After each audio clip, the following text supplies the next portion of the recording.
무궁화 꽃이 피었습니다.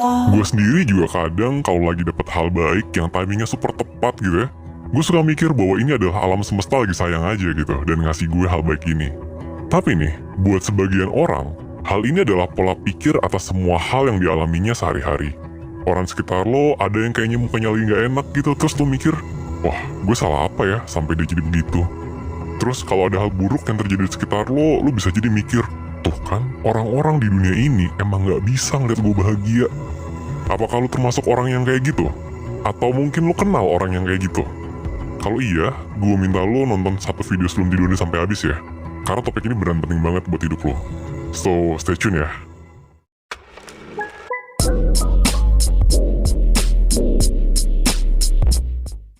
Oke, buat memahami pemikiran-pemikiran yang kesannya sangat fokus ke diri sendiri kayak gitu, gue bakal ngajak lo ngebahas ini pakai penjelasan dari neuroscience. Singkatnya, dari struktur otak lo.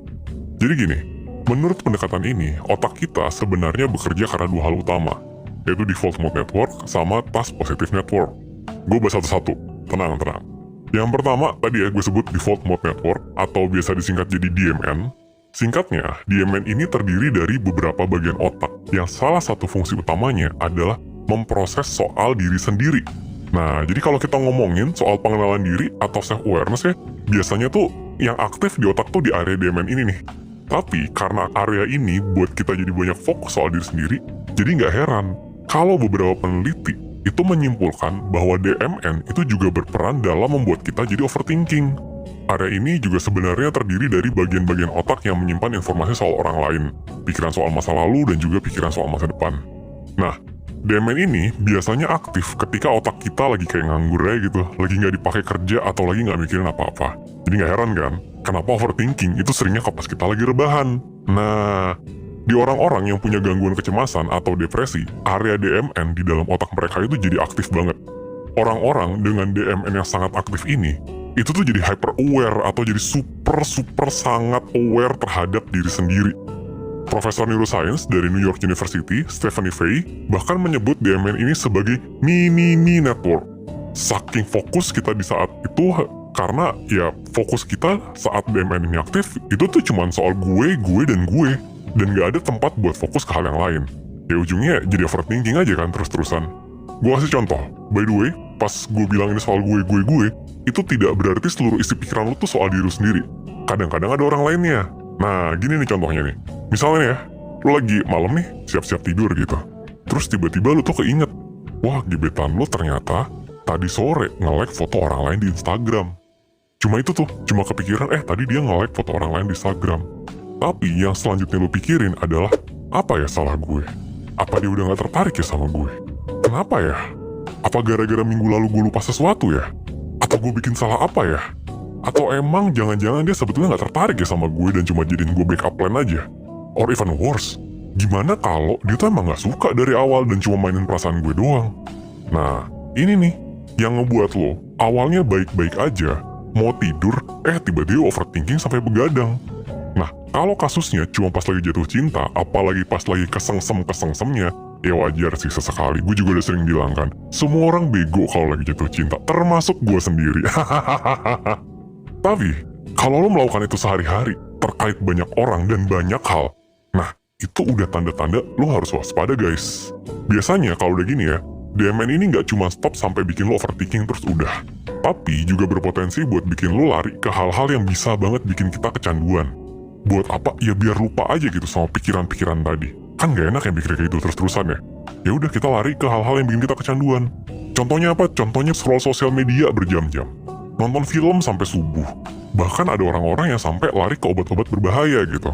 Pokoknya apapun akan lo lakukan supaya lo tuh gak mikirin suara-suara negatif di kepala tadi gitu. Kayak mikiran gebetan lo yang nge-like foto orang lain tadi. Karena tadi kan, awalnya cuma mikirin dia nge-like foto orang lain. Tiba-tiba semua tuh soal kita. Apa yang kita bikin salah, kita tuh ngapain, kita tuh kenapa gitu kan. Nah, kayak di awal tadi, otak kita tuh emang disetting bakal selalu ada di default mode network ini. Jadi sebenarnya wajar aja kalau kita sesekali itu overthinking dan fokus ke diri kita doang gitu kan. Yang bisa jadi masalah adalah kalau kita terus-terusan bikin DMN kita aktif gitu kan. Jadi kebiasaan aja gitu buat overthinking dan mikirin soal kenapa gue begini, kenapa gue begitu, dan terus menerus. Akhirnya kan ya kayak ngerasa hidup ini buruk banget aja gak sih? Karena apa? Karena tadi semua kejadian kecil itu lu pikirin, salah gue apa, kenapa gue ngalamin ini, apa yang terjadi. Temen lu cemberut, lu pikir apa salah lu, padahal belum tentu juga cemberut gara-gara lu kan. Nah, jadi kalau hidup lu udah sampai titik itu ya, itu menurut gue sesuatu yang harus diwaspadai sih. Tapi of course, ada cara buat kita mengurangi DMN itu dalam diri kita. Jawabannya ada di hal kedua tadi kan, yang bagian dari kerja otak, yaitu Task Positive Network atau TPN. Nah, mode yang kedua ini aktif ketika kita secara sadar berfokus pada hal yang sedang kita kerjakan dan perlu konsentrasi ngelakuinnya. Contohnya pas belajar buat ujian gitu, atau pas lagi kerja atau lagi ngapain gitu kan. Makanya orang kalau lagi patah cinta kan disuruhnya udah kerja aja yang serius. Nah, biar apa? Biar TPN-nya jalan. Ya karena orang kalau lagi patah hati kan bawaannya kan DMN-nya aktif banget kan, kayak apa salah gue? Apakah dia nemuin lebih baik dari gue? Apa kurangnya gue kan gitu. Makanya simpelnya TPN ini ngebantu kita buat sadar dan ngerasain apa yang terjadi sama diri kita saat itu. Tidak ngerasa khawatir atau mikirin tentang masa lalu dan hal yang belum kejadian karena kita fokus dan konsen sama apa yang kita lakukan. Uniknya nih, waktu satu mode otak ini aktif, nah yang mode lainnya tuh bakalan aktif. Jadi, kalau lagi overthinking malam-malam, TPN ini gak aktif, yang aktif si DMN. Kalau lagi belajar dan fokus, konsentrasi lagi tinggi, biasanya lu gak gitu merasa cemas. Gitu aja siklusnya. Nah, balik ke pertanyaan tadi, terus gimana caranya biar DMN kita gak selamanya aktif sampai kita gak bisa ngontrol? Sebenarnya, cara buat ngurangin keaktifan DMN ini ya dengan ningkatin keaktifan si TPN. Sebenarnya ada banyak cara. Contohnya nih, kalau misalnya emang dalam kasus lo udah parah banget, udah beneran semua hal dalam hidup itu rasanya adalah berkaitan sama masalah hidup lo. Nah, nggak jarang nih kalau yang udah level parah banget itu harus dapat obat sih dari psikiater. Ya walaupun cara ini efektif gitu ya, tapi nggak bisa dipungkiri obatnya itu mahal, perlu resep psikiater dan ini tidak bisa terus-menerus digunakan. Karena biasanya obat ini diresepinnya sama orang yang punya gangguan klinis serius gitu. Belakangan, salah satu cara yang lagi naik daun dan udah didukung oleh banyak banget riset adalah metode mindfulness. Sederhananya, mindfulness ini ngajak lo buat sadar serta fokus ke keadaan lo dan lingkungan lo in the moment. Lo sadar akan perasaan yang sedang lo rasain, bunyi apa yang ada di sekitar lo, tempat lo sekarang kayak gimana, dan hal lain-lain. Karena lagi fokus dan sadar pada saat mindfulness, TPN lo aktif gitu, bukan DMN lo yang aktif. Kalau kita bisa rajin praktekin mindfulness ini, bakal bisa bantu otak kita buat lebih ngurangin kemungkinan terjadinya hyper aware tentang apa yang kita pikirin.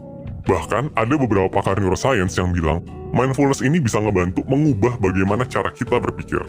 Hal ini bisa banget terjadi karena otak kita sebenarnya punya sifat kelenturan atau yang biasa disebut sama neuroplasticity. Neuroplasticity ini yang ngebuat jaringan koneksi dalam otak lo makin menguat atau makin melemah.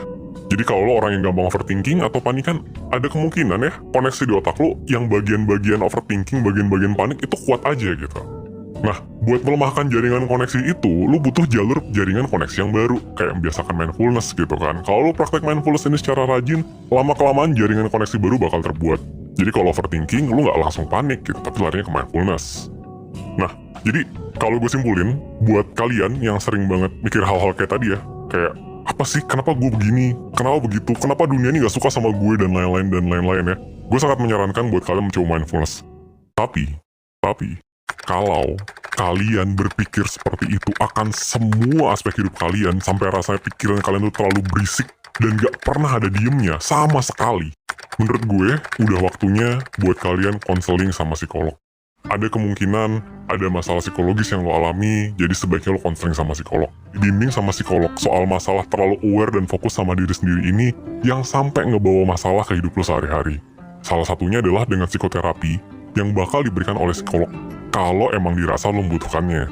Selain psikoterapi, di layanan ini lo juga bakal dapat pre-assessment buat mengenal kondisi diri lo mendalam sebelum konseling dimulai. Serta worksheet biar lo makin jago buat mengelola kondisi lo ini. Dan mungkin ya, prosesnya mungkin gak sebentar.